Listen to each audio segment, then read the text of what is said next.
بسم اللہ الرحمن الرحیم نحمدہ ونصلی علی رسولہ الکریم اما بعد۔ حضور اکرم صلی اللہ علیہ وسلم نے ارشاد فرمایا، جس کا ترجمہ یہ کہ اللہ جل شانہ کی دو نعمتیں ایسی ہیں جن کے بارے میں لوگ بڑے دھوکے میں پڑے ہوئے ہیں۔ ایک صحت ہے اور دوسری فراغت، یعنی صحت اور وقت۔ فراغت کس چیز کا؟ زندگی کے حصے میں جب فارغ رہے تو وہ فراغت ہو گئی، اور کام میں لگے تو مشغول رہے۔ تو جب کام میں لگا ہے تو مشغول تو ہے، وہ کچھ نہ کچھ کر رہا ہے، اور ایمان والا ہے تو اچھا ہی کام کر رہا ہے، اور حلال روزی کمانا خود اچھی بات ہے، بہت اچھا کام ہے۔ اس لیے مشغولی کا وقت تو اس کا طے ہے کہ اس وقت وہ مشغول رہتا ہے، لیکن بہت سا وقت ایسا ہوتا ہے جس میں کوئی مشغولی نہیں ہوتی، اس کو فراغت کہتے ہیں، کہ فارغ ہے۔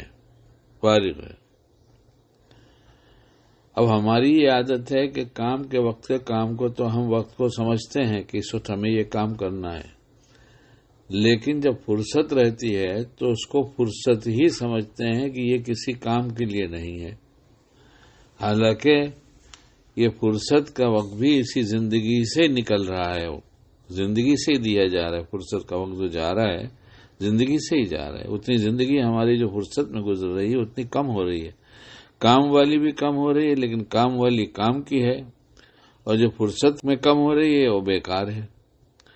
اور حدیث پاک کے مفہوم سے بات پتہ چلی کہ اس میں دھوکے میں ہیں لوگ، دھوکے میں۔ اس لیے ہم اپنے فرصت کے اوقات کو کام میں لگا دیں۔ کچھ کام سمجھ میں نہیں آتا تو نفلیں پڑھنا شروع کر دیں، کچھ کام سمجھ میں نہیں آتا تو نفلیں پڑھنے لگے نا۔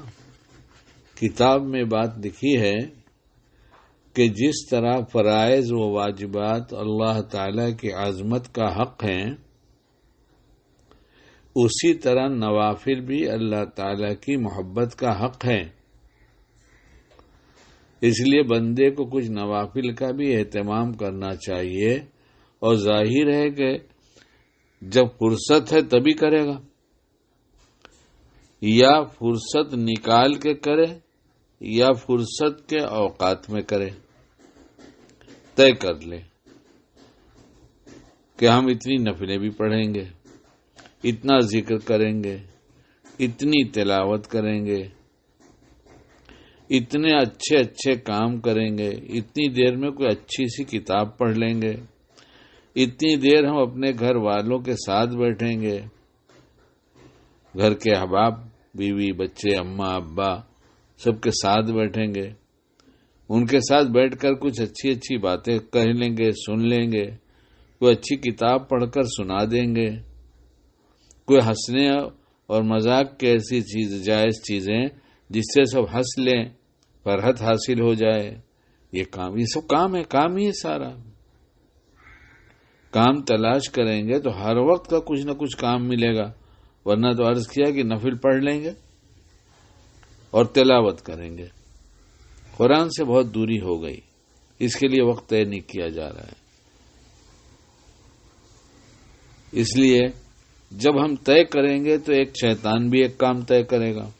ہم نے طے کر لیا کہ ہم فرصت کے وقت کو کام میں لگائیں گے، تو شیطان اپنا کام شروع کر دے گا کہ جب کوئی کام خیال میں آیا، ذہن میں سوچا، اللہ سے مانگ لیا اور متوجہ ہوا کہ یہ کام کریں گے، کوئی بھی فرد متوجہ ہو گیا تو شیطان فوراً کوئی عذر لائے گا اور کہے گا کرنا، ہاں کرنا، بہت اچھا کام ہے۔